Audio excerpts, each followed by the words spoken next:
एक बात बार बार वायुमंडल में गूंजती थी कि हमारा चीन का मामला है, कोई बांग्लादेश, नेपाल और भूटान थोड़ी ना है, पाकिस्तान। जब ये कहा जाता था तो उसके पीछे एक कहीं अव्यक्त सा भय भी होता था जहन में कि जैसे गांव के बड़े भारी दबंग के खिलाफ कौन बोले भाई। एक झिझक होती थी सब में, कहता कोई नहीं था कि हमें झिझक है, लेकिन वैसा प्रदर्शित होता था। आज वह झिझक टूटी जब मैंने ये सुना प्रधानमंत्री को कहते हुए कि किसी को संदेह नहीं होना चाहिए, किसी को भ्रम नहीं होना चाहिए। यह बड़ा रिमार्केबल बात है। आप होंगे जमींदार अपने गांव के, ठीक है,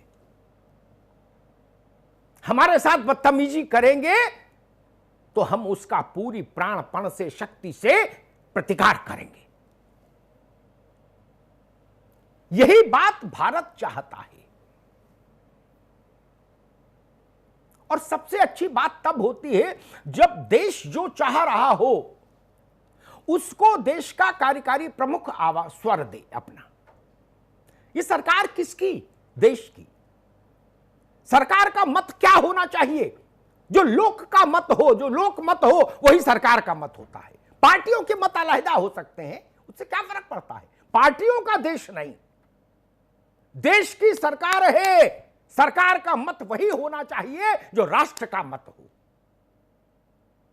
जैसा मैं शुरुआत में कह रहा था, मैं फिर उसी बात को दोहराता हूं।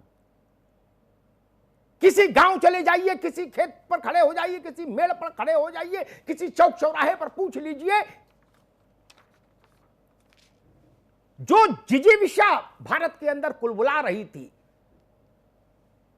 उसको आवाज मिलनी चाहिए थी, और प्रधानमंत्री ही उसका माध्यम हो सकते थे, उन्हीं का कंठ माध्यम हो सकता है। भारत की आवाज को विश्व को सुनाने के लिए प्रधानमंत्री का कंठ ही एकमात्र कंठ होता है। जैसे अमेरिका की आवाज विश्व को बताने के लिए वहां के राष्ट्रपति का कंठ होता है, हमारे यहां प्रधानमंत्री का कंठ है। वो राष्ट्र के पुरुषार्थ को इससे बल मिलता है। सेना के शौर्य पर, साहस पर, पराक्रम पर कभी कोई शक नहीं रहा। और इस देश के जितने इंस्टीट्यूशंस हैं उनमें सबसे ज्यादा समादृत अगर कोई संस्थान है जिसका सबसे ज्यादा हृदय की अतल गहराइयों से सम्मान इस देश का शिक्षित और अशिक्षित दोनों तरह का व्यक्ति करता है, वो है सेना, जिसको गांव में हमारे यहां लोग कहते फौज। उस फौज के प्रति कहीं कोई विवाद है ही नहीं। पार्टियां अपने अपने ढंग से चलें अलग बात है, लेकिन देश का मन हमेशा श्रद्धा से झुका रहता है सेना के समक्ष।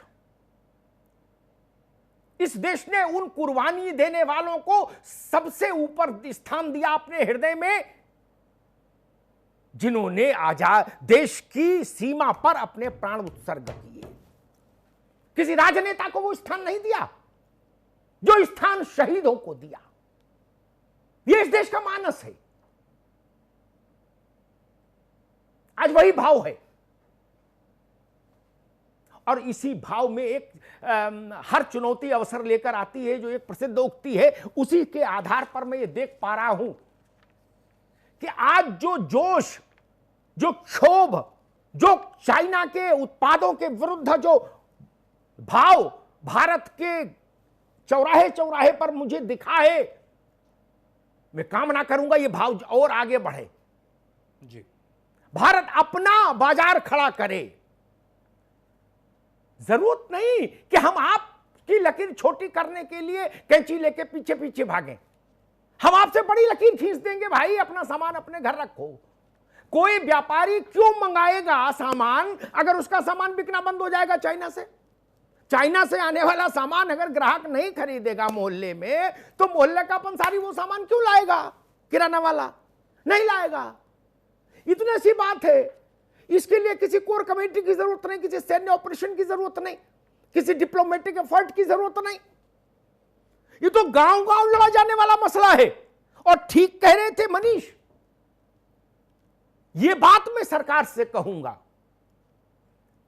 अगर आप अपने देश के उत्पादों को खड़ा करना चाहते हैं तो कुछ समय के लिए नियम उदार करिए जी, आउट ऑफ द वे जाकर। अगर आप out of the box solution चाहते हैं चाइना की समस्या का, तो आउट ऑफ द वे जाकर मदद कीजिए भारत के उद्योगों की, भारत के लघु उद्योगों की। हां ठीक है, आप बहुत बड़े काम में चाइना का पैसा भी लगे, विश्व के किसी देश का लगे, वहां तक बात में ज्यादा समस्या नहीं आती। समस्या तब आती है जब आप किसी देश को पंगु कर देते हैं। जैसे दवा के सेक्टर में 88% निर्भरता चाइना पर, यानी चाइना वो सब रॉ मटेरियल देना बंद कर दे तो आपको गोली मिलना मुश्किल हो जाए। भगवान का नाम लीजिए, ऐसी परिस्थिति कैसे पैदा हो गई इस देश में?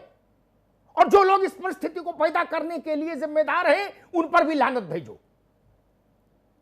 मैं तो कोरोना के संकट काल में जान पाया ये तथ्य। 88% निर्भरता चाइना पर दवा को लेकर। क्या ये शर्मनाक बात नहीं है? ऐसे लड़ेंगे चाइना से हम, एक झटके में निर्भरता खत्म भी नहीं होगी, ये भी जान लीजिए। बहुत ज्यादा आशावादी में मत हो जाइएगा अचानक से जी। इस निर्भरता को तोड़ने में एक पंचवर्षीय योजना पूरी लग जाएगी, तब हम जाके सीधे खड़े होंगे। लेकिन उसकी शुरुआत आज से करनी होगी, कल से करनी होगी, अभी से करनी होगी। धन्यवाद।